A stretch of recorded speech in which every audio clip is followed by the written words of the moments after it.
नमस्कार, बुलेटिन में आपका स्वागत है। मैं हूं आपके साथ जीनत सिद्दीकी। आज की सबसे बड़ी खबर आपको बता दें, कानपुर के दो बड़े कारोबारियों के यहां पर छापेमारी चल रही है।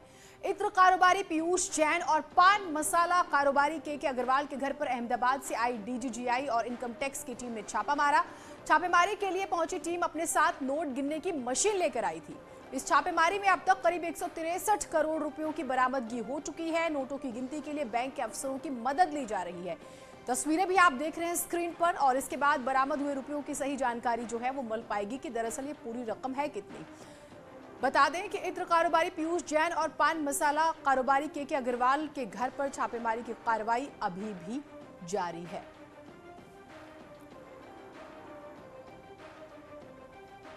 तो ये तस्वीरें बहुत कुछ बताती हुई, नोटों का जखीरा आप देख पा रहे हैं, बाकायदा पैक है ये नोट। आप देख रहे हैं मशीनें लेकर विभाग की टीम आई है जो कि गिन रही है, और जो अभी नंबर आए हैं वो 163 करोड़ रुपयों का आया है, जो हम आपको जानकारी दे रहे हैं। जो नकदी बरामद हुई है, और अभी माना जा रहा है कि काफ़ी देर तक ये कार्रवाई चलेगी। पान मसाला कारोबारी और इत्र कारोबारी जिनका हम जिक्र कर रहे हैं। तो कानपुर से आज की ये सबसे बड़ी खबर है जो हम आपको बता रहे हैं। दो बड़े कारोबारियों का जिक्र हो रहा है। ये काफी बड़े कारोबारी हैं, इत्र कारोबारी पीयूष जैन और पान मसाला कारोबारी के अग्रवाल, जिनके घर पर छापेमारी की कार्रवाई हुई है। ऑफिस का भी जिक्र हो रहा है, जहां पर इनकम टैक्स विभाग की टीम ने छापा मारा और पहुंची टीम अपने साथ नोट गिनने की मशीन लेकर आई थी। तस्वीरें देखिए, आपको इत्मीनान से बैठे लोग नजर आएंगे, 4 से 5 जो कि पैसे गिन रहे हैं। साथ में आपको मशीन नजर आएगी, मशीनों से जो है पैसे गिने जा रहे हैं। अमित गंजू हमारे साथ, हमारे सहयोगी जुड़े हुए हैं।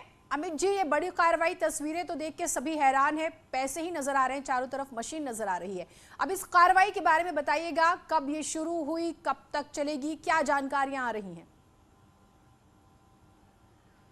देखिए, मैं आपको बताना चाहूंगा जीना जी, पहले तो मैं घर दिखाऊं जिस घर के बाहर मैं खड़ा हूं। यही पिछले 24 घंटे से लगातार छापेमारी की कार्रवाई चल रही। दरअसल ये पूरा मामला एक इनपुट मिला था डीजीजीआई को गुजरात से कि यहाँ एक कारोबारी है शिखर पान मसाला, जिसके गुटके के रैपर के माध्यम से एक चेकिंग अभियान चला। और शिखर मसाला के यहाँ जब शुरुआत हुई तो उनके सप्लायर हैं, जिनके इस वक्त आप देख सकते हैं पीएससी और पुलिस को डिप्लॉय कर दिया गया। और अंदर अगर हम ट्रंक्स की बात करें तो हम दिखाना चाहेंगे आपको कि ट्रंक कैसे रखे हुए हैं, क्योंकि अब पैसा गिनने का काम लगभग पूरा हो चुका है।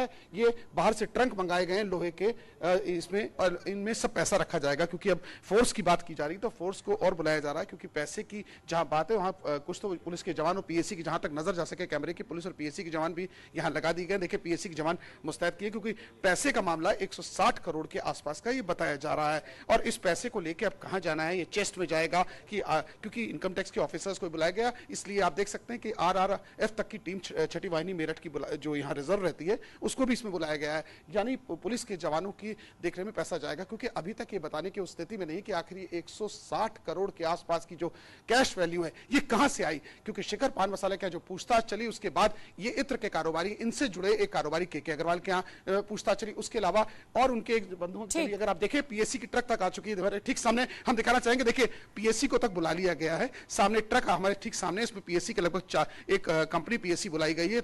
और मैं सिर्फ जीनत जी आपका 1 मिनट का समय लूंगा, अगर क्योंकि सुरक्षा की बात बार बार की जा रही थी कि सुरक्षा की दृष्टि से क्या कहां क्या होना चाहिए, इसलिए पीएससी के जवानों को, यहां तक कि पीएससी के एक इंस्पेक्टर, कंपनी कमांडर तक भी साथ इसमें रहेगा। और क्योंकि इस पैसे के 11 ट्रंक मंगाए गए हैं और अभी 7 ट्रंक करीब और कम पड़ेंगे, क्योंकि जिस तरह से पैसे की वैल्यू की बात की जा रही है। तो देखिए, पूरे इस एरिया को पुलिस ने चारों तरफ से घेर लिया, जहां तक नजर कैमरे की जाए। तो पीएससी के जवानों को लगाया गया, क्योंकि पुलिस को बिल्कुल इसमें इंफॉर्मेशन नहीं दी गई, क्योंकि इस ऑपरेशन को नाम दिया गया था ऑपरेशन बिग बाजार। ऑपरेशन बिग बाजार का मतलब था कि यहाँ के लोगों की जो कॉन्फिडेंशियल कोड था, उसका नाम था बिग बाजार, जिसके माध्यम से कहा गया कि इनको देखिए जवानों की आप मुस्तैदी देख सकते हैं कि उनको वहां भेजा जा रहा है। और इस गाड़ी के माध्यम से, इस सुरक्षा के घेरे में, इस गाड़ी में रख के इस पैसे को यहाँ से चेस्ट में ले जाया जाएगा। जी ठीक, अपडेट्स हम आपसे लेते रहेंगे। बहुत शुक्रिया आपका तमाम जानकारियों के लिए। तो ऑपरेशन बिग बाजार, जैसे कि अमित जी ने जिक्र किया, उस पर कार्रवाई चल रही है। उत्तराखंड कांग्रेस की कुछ देर में दिल्ली में अहम बैठक होने वाली है।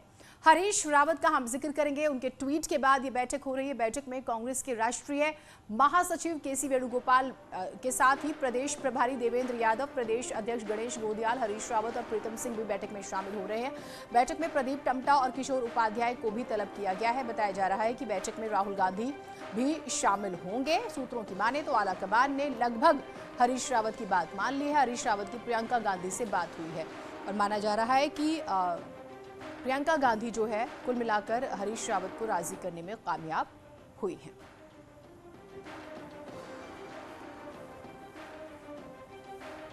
तो हरीश रावत ने एक के बाद एक 3 ट्वीट क्या किए। उत्तराखंड से लेकर दिल्ली तक हलचल शुरू हो गई। दीपांकर हमारे साथ, हमारे सहयोगी जुड़े हुए हैं। दीपांकर, अब क्योंकि दिल्ली में बुला लिया गया है तो कुल मिलाकर हर मर्ज का इलाज हो ही जाएगा माना जा रहा है। वो कौन कौन से नाम हैं जिन्हें दिल्ली बुलाया गया है और क्या चर्चा है वहां पर ग्राउंड पर?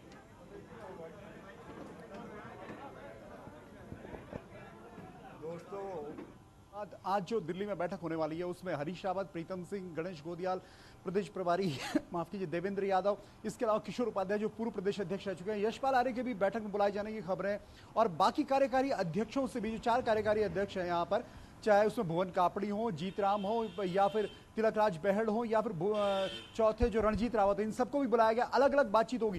यानी कांग्रेस की जो टॉप लीडरशिप है उससे सेंट्रल का जो इनका हाईकमान है वो पूरी बातचीत करना चाहता है, इस मसले को सुलझाना चाहता है। जीनत, मसला बहुत बड़ा नहीं है, मसला सीधा सीधा है कि हरीश रावत वर्सेस प्रीतम सिंह, 2 खेमे हैं। हरीश रावत की एक टीम और प्रीतम सिंह की दूसरी टीम।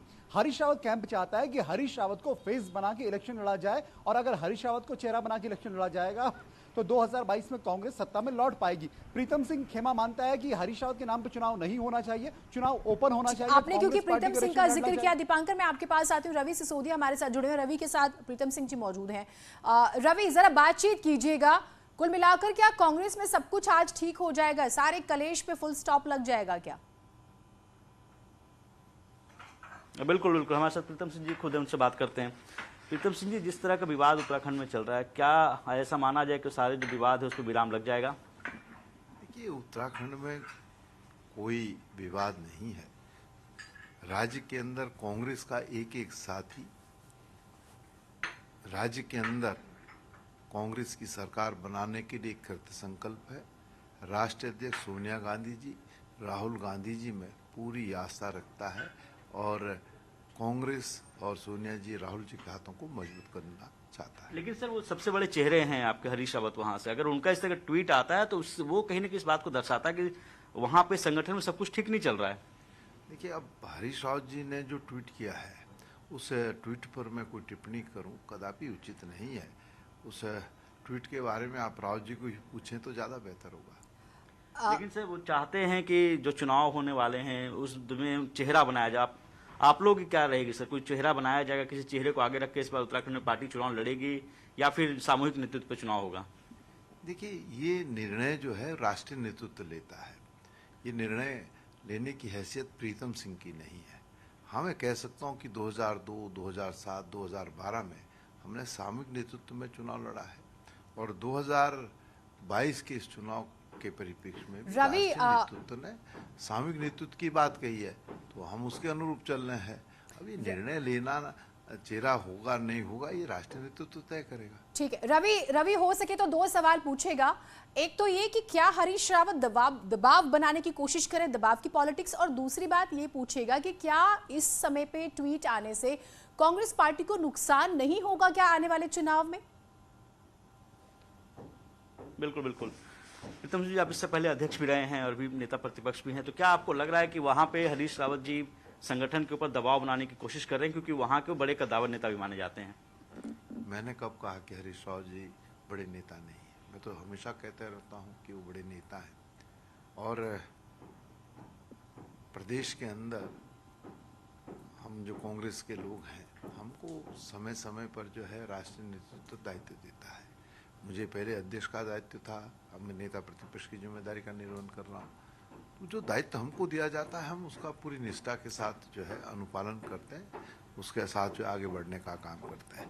तो आज नेता प्रतिपक्ष की जिम्मेदारी है, उसका निर्वहन कर रहा हूँ। लेकिन चुनाव से ठीक पहले इस तरह का ट्वीट आना, उससे आपको लग नहीं रहा कि कांग्रेस को नुकसान होगा उत्तराखंड में? देखिए, अब ट्वीट के परिप्रेक्ष्य में मैं कह चुका हूं, बार बार मैं उसे दोहराना भी नहीं ठीक। चाहूंगा। अब ट्वीट के बारे में मैं कोई टिप्पणी करूं तो कदापि उचित नहीं है। ट्वीट हरीश राव जी ने क्या है, आप उनसे पूछेंगे तो वो ठीक ज्यादा बेहतर रवि, होगा। बिल्कुल आज की प्रीतम मीटिंग में सिंह जी का जो अंदाजे बयान है हम समझते हैं बहुत नाप तोल कर बोलते हैं, मुस्कुराहट के साथ। आप उनके मन में क्या है आप उसे भाप नहीं पाते। बहुत शुक्रिया, आप जुड़े हमारे साथ। तो आपने सुना प्रीतम सिंह काफी नपे हुए शब्दों में अपनी बात रख रहे थे। आज एक और बड़ी खबर, सीएम योगी का अयोध्या दौरा है। आयुष मेले का वो शुभारंभ करेंगे। प्रदेश में 8 बने आयुष अस्पतालों का लोकार्पण करेंगे, 6 अस्पतालों का वो शिलान्यास करेंगे। रामलला के दर्शन पूजन भी करेंगे। केंद्रीय आयुष मंत्री सर्बानंद सोनोवाल भी मौजूद रहेंगे। तो आयुष मेला बेहद ही महत्वपूर्ण, आयुष अस्पतालों का लोकार्पण, हेल्थ के सेक्टर में एक बड़ा रिफॉर्म इसे माना जा रहा है। 6 अस्पतालों का वो शिलान्यास करेंगे और जब ये बनकर तैयार होंगे तो बेशक से लोगों के लिए एक सौगात, एक बड़ी सहूलियत। 6 अस्पतालों का शिलान्यास करेंगे। केंद्रीय आयुष मंत्री भी उनके साथ मौजूद रहेंगे और उससे भी महत्वपूर्ण बात कि मुख्यमंत्री योगी आदित्यनाथ रामलला के भी दर्शन करेंगे। तो आज अयोध्या दौरे पर रहेंगे मुख्यमंत्री।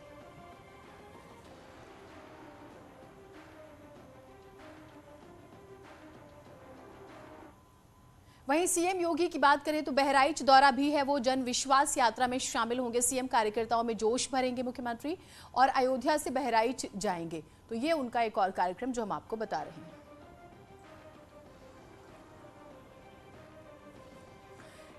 और अयोध्या से केबी शुक्ला हमारे साथ, हमारे सहयोगी जुड़े हुए हैं। शुक्ला जी, पूरा जो कार्यक्रम है मुख्यमंत्री का जरा बताइएगा, वो कितने बजे पहुंचेंगे, क्या क्या कार्यक्रम है?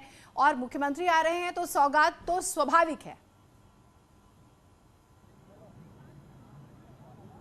देखिए, आपको हम बता दें कि लगभग 10:30 बजे वो अयोध्या धाम पहुंचेंगे। उनका हेलीकॉप्टर रामगोता पार्क में उतरेगा। उसके बाद वे सीधे जाएंगे रामलला और हनुमान का दर्शन पूजन करेंगे। उसके बाद छोटी छावनी में बने सत्संग भवन का उद्घाटन करेंगे। उसके बाद लगभग 12 बजे इस जीआईसी मैदान पहुंचेंगे, जहां पर प्रदेश स्तरीय आयुष मेले का शुभारंभ होना है। और इसके साथ ही प्रदेश के जो 14 जनपद हैं, 14 जनपदों में आप देख रही है ये शिलापट लगे हुए हैं। 14 जनपदों में 8 आयुष अस्पतालों का जो है लोकार्पण है और 6 जो है उसका शिलान्यास है। कुल मिला के प्रदेश के जो 14 जनपद हैं उसका शिला उद्घाटन जो है वो अयोध्या जनपद से होना है। तो कुल मिला के लगभग 10:30 बजे सीएम योगी अयोध्या पहुंचेंगे। दर्शन पूजन के बाद वे इसी जीआईसी मैदान में पहुंचेंगे। आप देख रही हैं भीड़ का आना शुरू हो गया है। लगभग 12 बजे सीएम योगी इस मैदान पहुंचेंगे। वो प्रदेश स्तरीय जो आयुष मेला है उसका शुभारंभ करेंगे। ये 2 दिवसीय मेला है। आपको बता दें कि कोरोना के बाद आयुर्वेद की क्या उपलब्धि है, क्या उपयोगिता है, ये लोगों को समझ में आई है। अब एलोपैथी के बाद आयुर्वेद के क्षेत्र में भी जो है वो प्रदेश सरकार जो है अपने कदम उठा रही है। सीएम योगी के साथ में जो केंद्रीय आयुष मंत्री हैं सर्बानंद सोनोवाल जी वो रहेंगे और प्रदेश के आयुष मंत्री धर्म संजीवी के साथ में रहेंगे। जी ठीक, अपडेट्स हम आपसे लेते रहेंगे। बहुत शुक्रिया आपका तमाम जानकारियों के लिए। एक छोटा सा ब्रेक ले रहे हैं, कहीं मत जाइएगा।